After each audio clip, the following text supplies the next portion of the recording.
Fala, meu lindo, minha linda.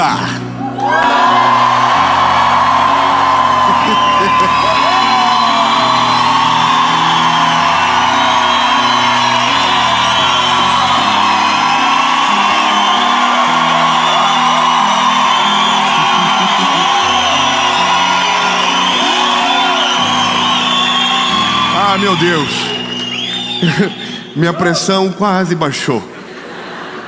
São Paulo, bebê. Estamos em São Paulo. E essa é... E não foi nada combinado aqui. Os irmãos são...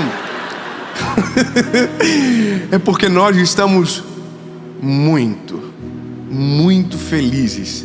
Porque sabemos que cada palavra da série Oásis vai ser uma resposta de Deus para você. Então, abra o seu coração. O tema dessa mensagem, eu tenho certeza que vai impactar a sua vida. Eu só quero, antes de qualquer coisa, só para...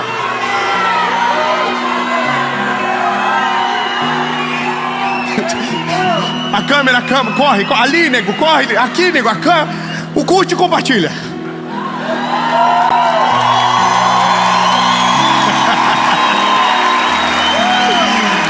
Aí, curte e compartilha, inscreve no canal, manda o vídeo, nem que seja uma indireta para alguém, ativa o sininho. Aquele grupo de política que dando maior guerra, manda uma mensagem no nada.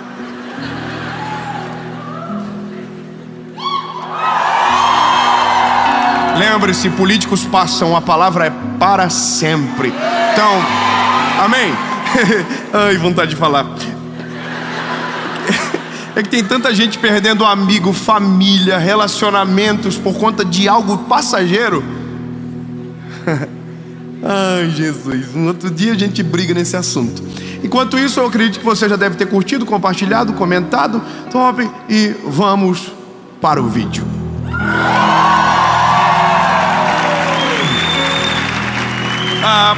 O texto da nossa caminhada é um texto que aparentemente no início ele não conecta com o tema principal, ferimentos de batalha.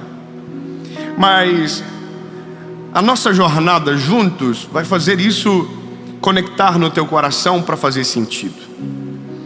O texto é de Jeremias, capítulo de número 18. Um texto que provavelmente em algum momento da vida você já deva ter ouvido, estudado, falado sobre. E eu quero ler algo rápido, que é só o começo, dizendo: a palavra do Senhor veio a Jeremias dizendo: levanta-te e desce à casa do oleiro, e lá te farei ouvir as minhas palavras. Você já sabe o que vai acontecer. O Jeremias vai descer à casa do oleiro, vai chegar na casa do oleiro, e quando ele chegar, o oleiro estará na frente das rodas, formando com as suas mãos, a partir do barro, um vaso. É isso. Guarda o vaso, que ainda está molhado, de barro informe, e começa a entender o nosso ponto de partida. Da onde nós vamos partir? Eu estou vendo um filme esses dias. Eu gosto de ver filme, mas eu tenho um problema que eu não sei se você tem. Eu me envolvo emocionalmente. Mas eu não me envolvo num nível normal, eu me envolvo num nível preocupante. Eu oro pelos personagens.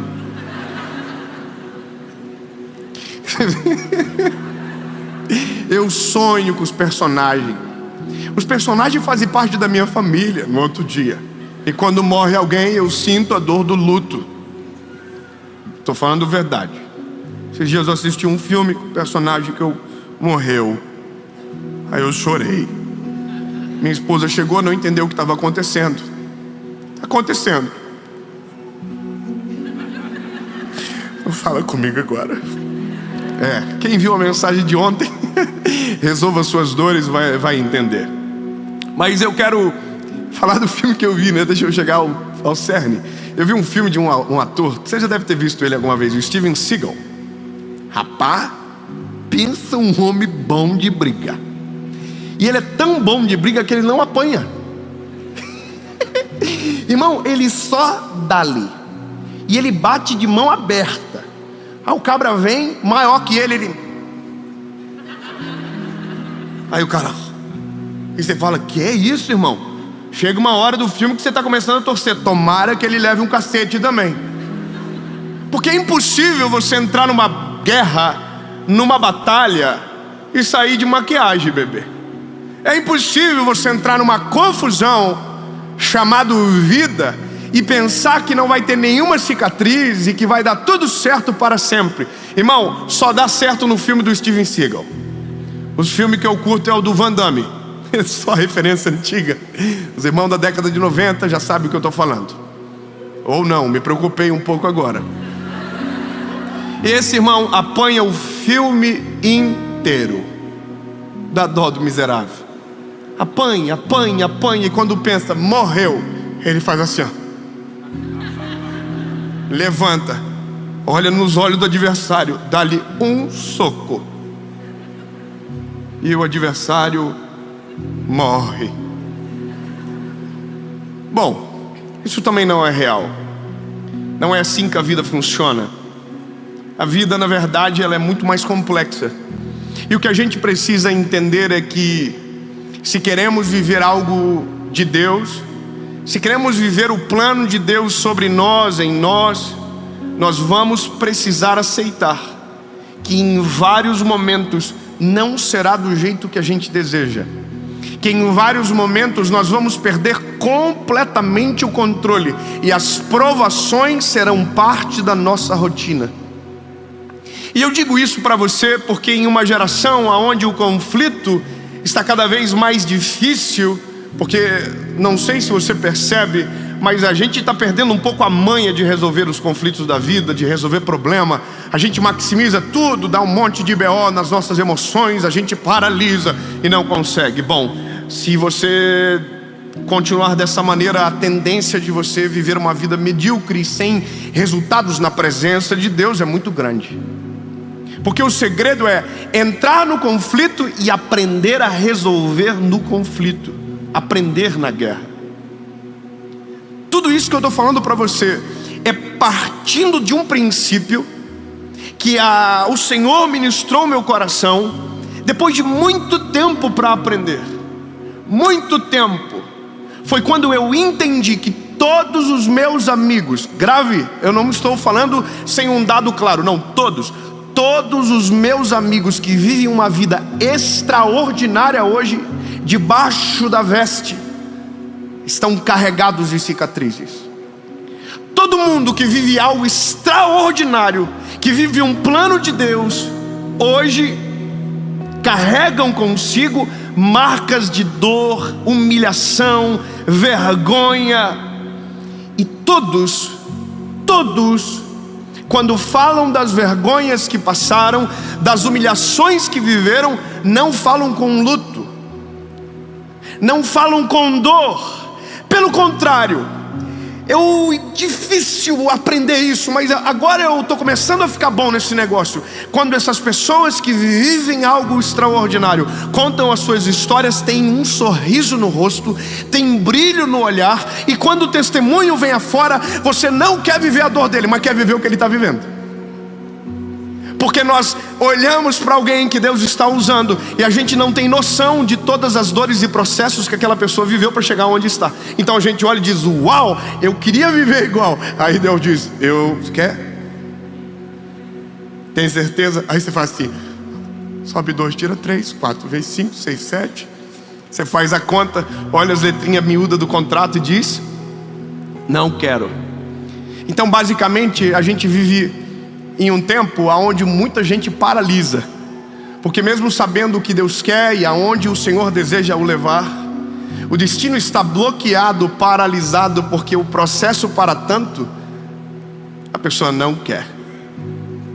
E aí, lindo, eu, dentro de toda essa conversa que tive durante meses e ouvindo histórias, e conhecendo as pessoas e conhecendo homens e mulheres de Deus, eu entendi que ou eu pago o preço e deixo o Senhor moer em algum momento para poder posteriormente colher do fruto de um trabalho de forja do eterno, ou eu vou ser linear a vida inteira, sem testemunhos para que os meus filhos me ouçam e desejem viver a ousadia de coragem que o pai em algum momento enfrentou.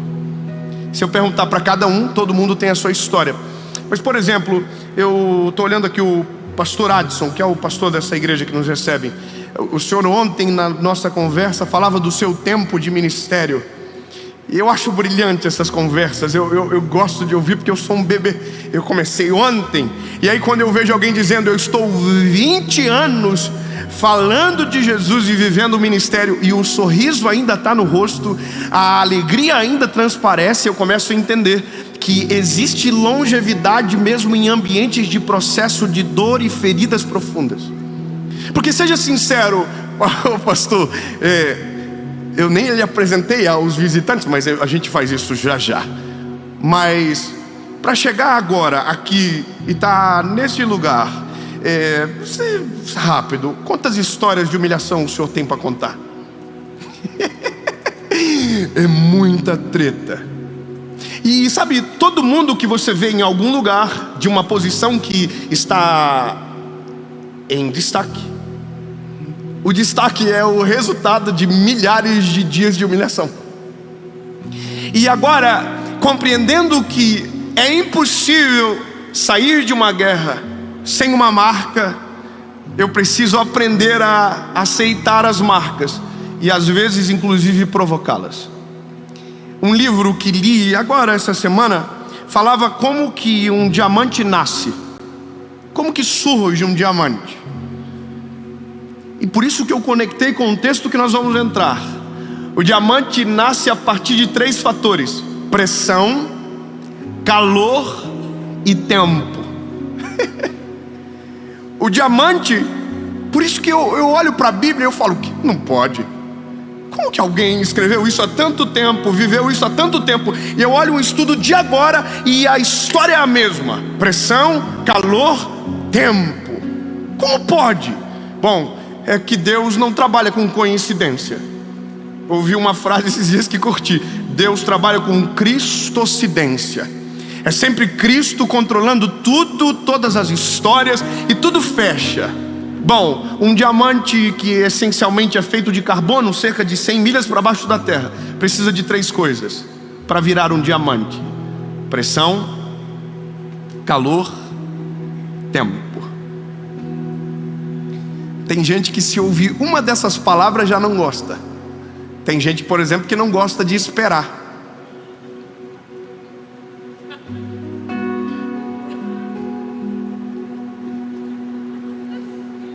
Tem gente que brigou com a esposa hoje, que a esposa demorou demais para se arrumar, e já ficou boladão, já reclamou. Bom, tem mulher que não gosta de esperar nem o bolo terminar de assar, abre o forno antes. Tem gente que pegou fila para chegar aqui hoje, ficou bravo, reclamou dentro do carro: por que tanta gente veio? Esperar é uma arte, não é todo mundo que gosta. E tem algo muito pior do que esperar: pressão. A pressão, ela é eu sei, porque eu tenho uma personalidadezinha difícil. Suportar a pressão é suportar as humilhações de um processo que me leva para um lugar aonde Deus quer. E eu sei que nós também temos muita dificuldade com pressão. A gente tem dificuldade com ataques, a gente tem dificuldade quando as pessoas nos perseguem, a gente tem dificuldade quando alguém fala algo contra a gente, e a gente tem uma vontade só: vingança. A gente muitas das vezes não quer viver o que Deus deseja para nós porque a gente quer obedecer à vontade dele. Não, é porque a gente quer esfregar na cara de alguém que nos humilhou no processo, que a gente estava certo e o que Deus tinha para nós era de verdade. Eu sei, irmão, é difícil dar um glória a Deus nessa mensagem. Eu sei que é difícil porque alguns milagres que a gente pede não são para nós, é para esfregar na cara de alguém. Ai, Jesus, meu Senhor, não deixa eu pregar essas mensagens complicadas. As pessoas ficam chateadas. Eu tô aqui falando com você e as histórias surgem na minha cabeça, irmão, porque de vez em quando eu bato de frente com os inimigos. E todo mundo é assim, irmão. De vez em quando eu bato de frente com alguém que me pisoteou. E aí dentro de mim mora o Dave. E o Dave, irmão, é vida louca. O Dave, se mandasse, eu nunca ia estar aqui. O Dave, se governasse, eu ia viver brigando na internet, xingando os outros, mandando direct, ofendendo. Mas graças a Deus que o Dave vive perdendo as batalhas, e quem ganha é o dono dele, que o controla e governa.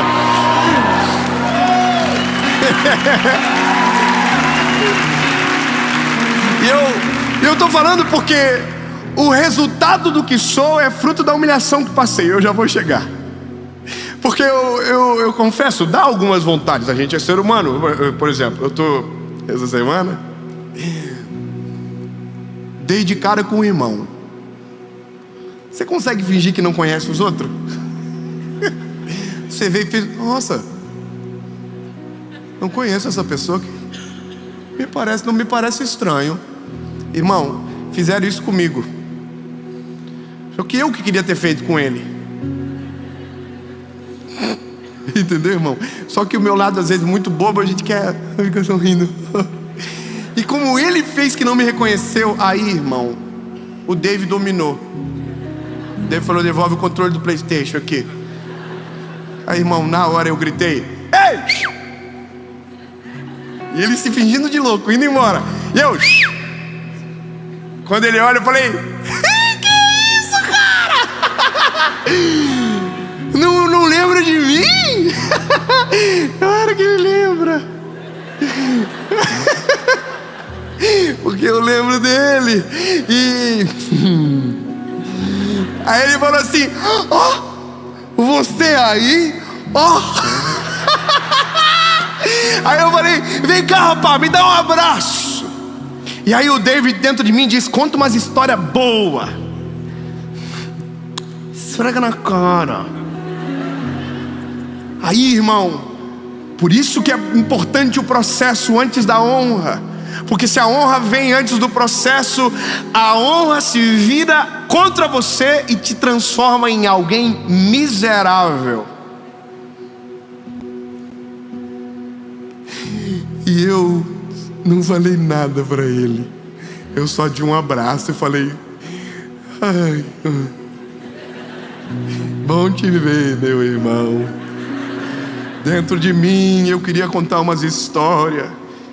Eu não fui nem falso, eu só não deixei passar. Isso é sinônimo de que todos nós precisamos de tratamento. Que não importa quem seja, as marcas que Deus nos permite são exatamente para que nesses momentos quem perca a guerra é o nosso eu, e que o nome dele seja glorificado. Por isso que quando olhamos para alguém que passou por muitas batalhas, essa pessoa é digno de ser respeitado, porque para chegar aonde chegou, suportou o que muitos de nós não conseguiriam suportar. Quando eu entendo o que Deus vai falar com Jeremias, eu começo a desejar uma coisa: Senhor, não me solta enquanto o processo não acabar. Não me tira das rodas enquanto eu não ter a forma que o Senhor deseja. Só que isso vai me custar pressão. Pressão. Eu sei que é difícil, mas se nós aprendemos a orar da maneira completa ou de maneira correta, a gente vai dizer: Jesus, manda umas humilhaçãozinhas. Você já pensou que lindo, você que bonitinho, acordando de manhã dizendo: Jesus, hoje eu quero ser humilhado pela Jéssica, Senhor. Jesus, hoje o meu chefe, Senhor, pode liberar.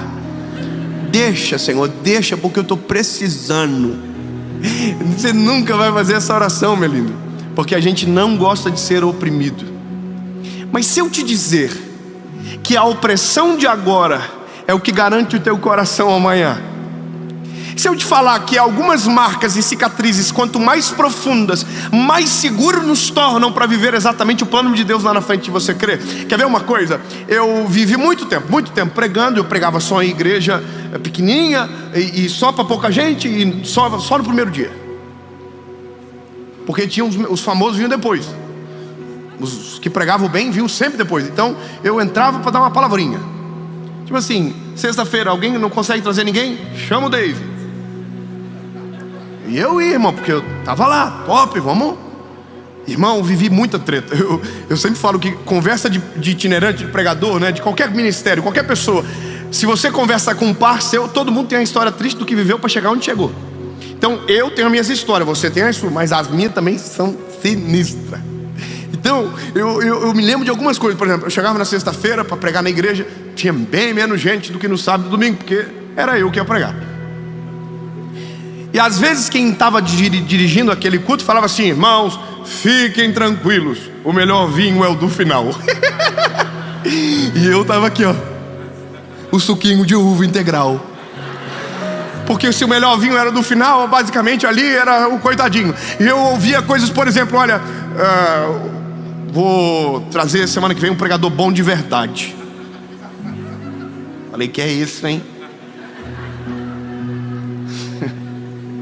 Esse dia eu entrei no meu carro e eu fui chorando para casa, dizendo: nunca mais eu vou pregar o evangelho.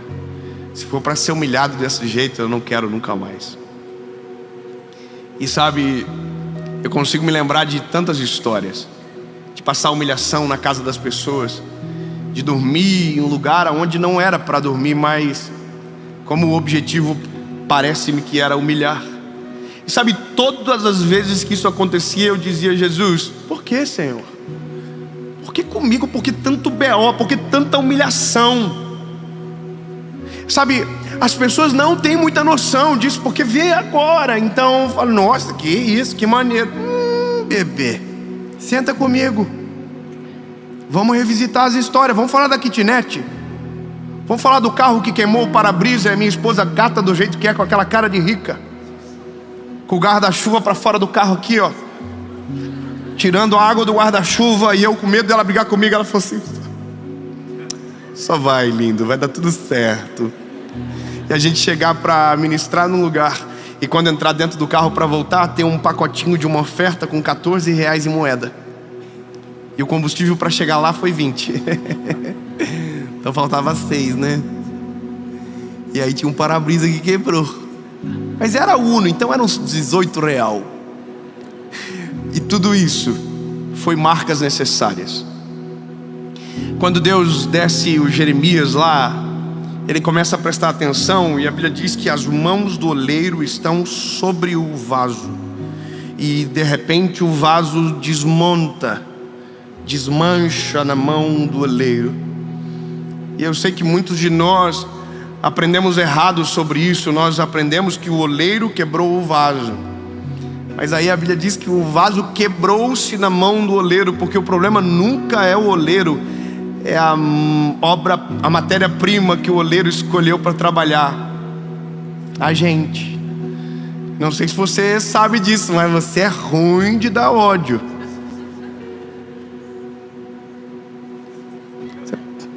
Você pode compartilhar isso com o irmão que está do teu lado? Você pode dizer assim para ele: você é muito ruim. Aproveita, desabafa, abre o coração.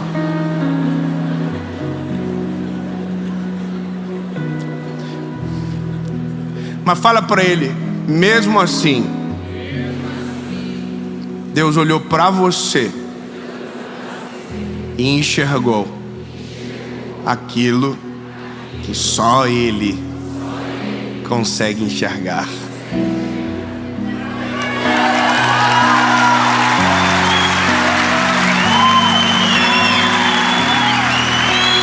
Porque Se a gente querer entrar na seara de reclamar do processo, o oleiro vai ter direito de reclamar da matéria-prima.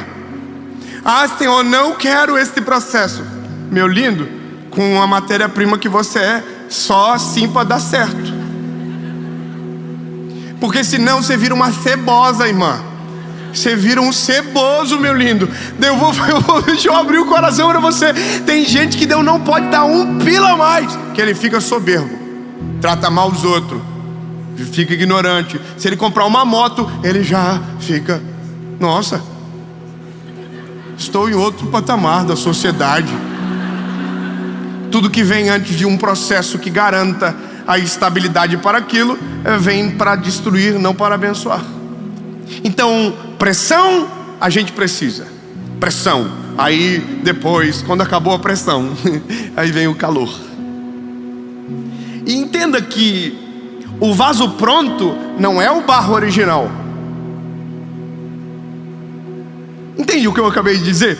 O vaso pronto não é o barro original. Não é mais a mesma textura, não tem mais o mesmo cheiro, não tem mais a mesma forma. Era um barro, agora é um vaso. Mas não se tornou um vaso no passe de mágica, se tornou um vaso por conta de todo o processo que viveu para chegar. Pressão e o fogo. O fogo é o negócio que envolve o terceiro tempo. Porque quando o oleiro coloca o vaso no fogo, ele vira as costas para o vaso que está dentro do forno e vai trabalhar no outro que está sobre as rodas. Seja sincero, você já se sentiu esquecido no forno? De olhar para todo o cenário que você já viveu e dizer: Jesus, o que está acontecendo? O Senhor só pode que o Senhor me esqueceu aqui dentro. Só pode, o Senhor está pegando fogo, o pau está torando, e parece que o Senhor não ouve a minha oração, o Senhor não olha para mim, o Senhor faz com todo mundo e não faz comigo, o Senhor levanta todo mundo e não me levanta, todo mundo melhora de vida, e eu estou na mesma funda aqui, e aí o fogo está assim, ó. E muitos de nós, nesse momento, abrimos o forno de dentro para fora, e corremos um sério risco de se tornar um vaso frágil, que não esperou o tempo e não aceitou o processo, e no primeiro embate da vida vai quebrar. Escute bem, lindo. Você nunca vai ver um homem ou uma mulher de muito sucesso que não tenha respeitado os processos de Deus na sua história. Não existe esta pessoa. E se existe, a validade dela é breve. Porque quem respeita tempo, quem respeita o calor, a pressão, se torna exatamente quem Deus quer e permanece em quem o fez. Quem se torna pela força do próprio braço aquilo que deseja, faz para si. E quem faz para si tem prazo de validade curto. O ego toma conta, o orgulho o domina, a presunção o absorve, e quando ele menos imagina, tudo que tem se vai, porque nunca foi dele, até porque ele não tinha habilitação para ter o que tinha. Eu conheço gente de todos os tipos, gente que prosperou da maneira correta, gente que prosperou da maneira errada.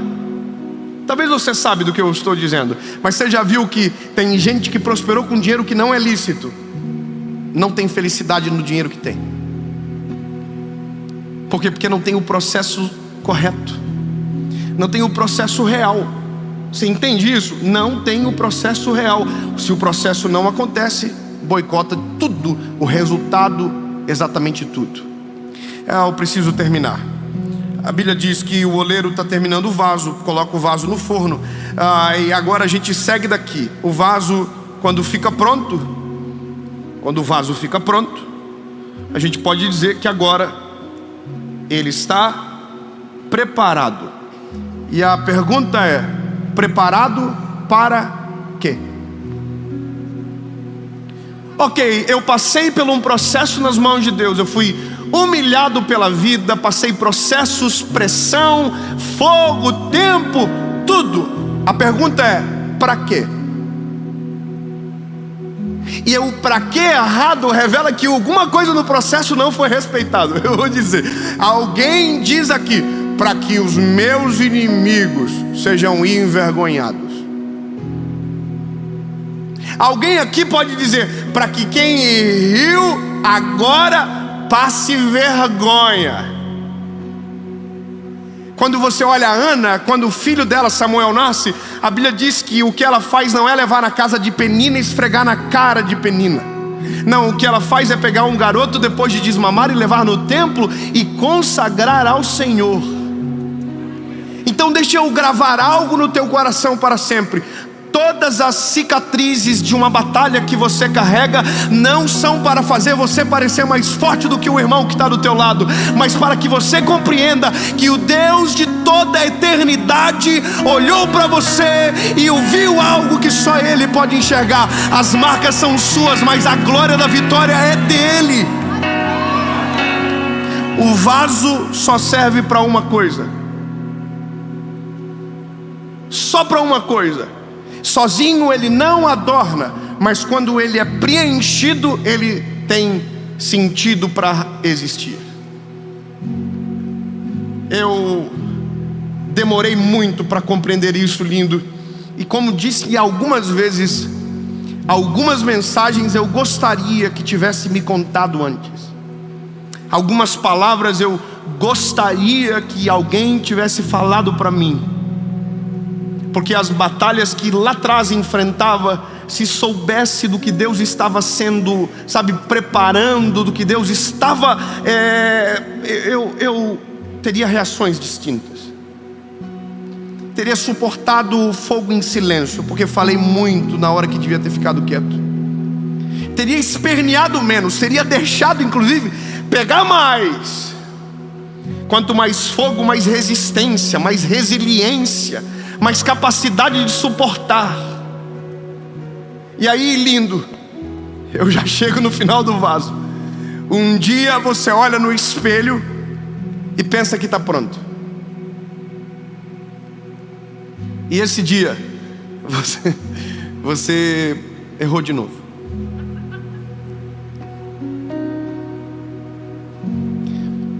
Porque o vaso fica pronto, mas o oleiro nunca para de trabalhar no vaso.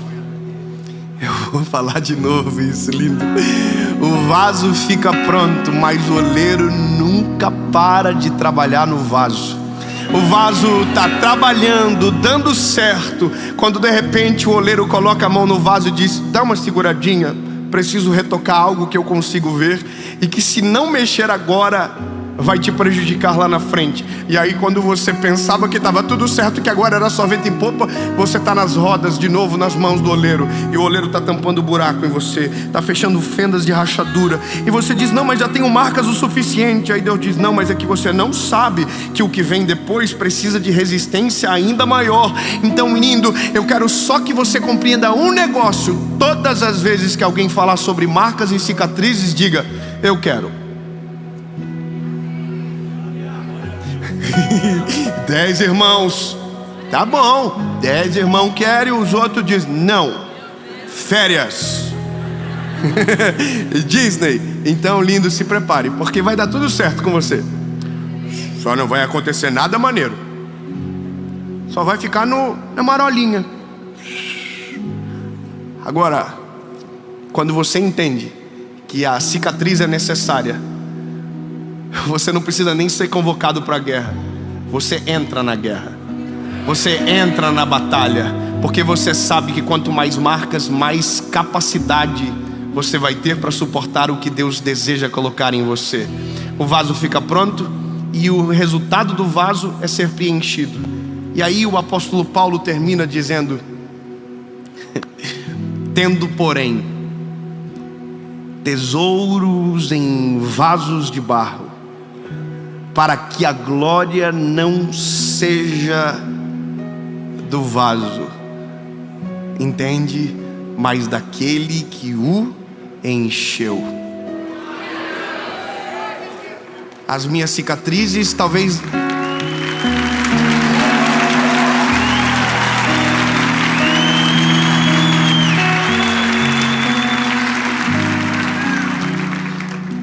Algumas cicatrizes a gente nunca vai mostrar para ninguém, mas todas as vezes que a gente olhar, a gente vai lembrar o porquê e para quê.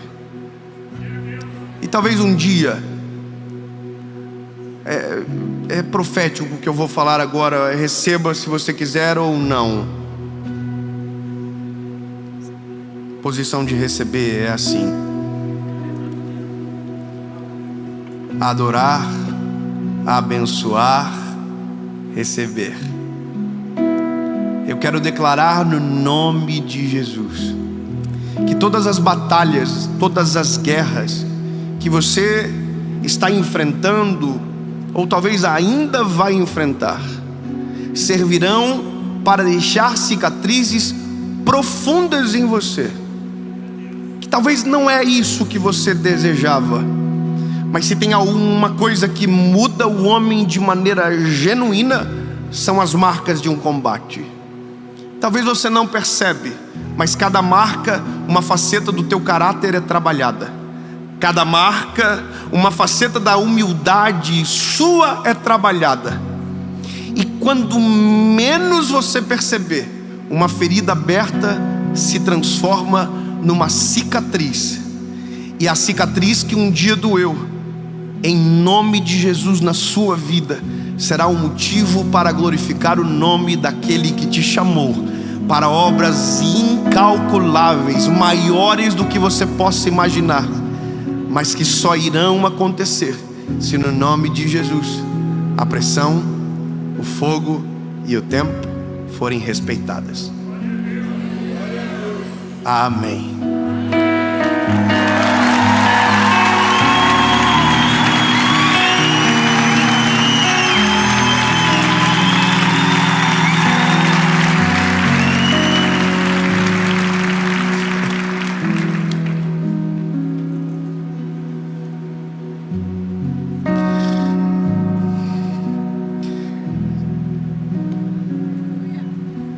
Jesus, obrigado, Senhor, porque o Senhor olha para nós e enxerga aquilo que somente você pode, e que não nos dispensa pela má qualidade da matéria-prima que somos.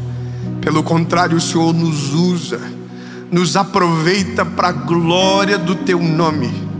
Mas entendemos, Senhor, que nada é tão simples como parece. Os processos são necessários.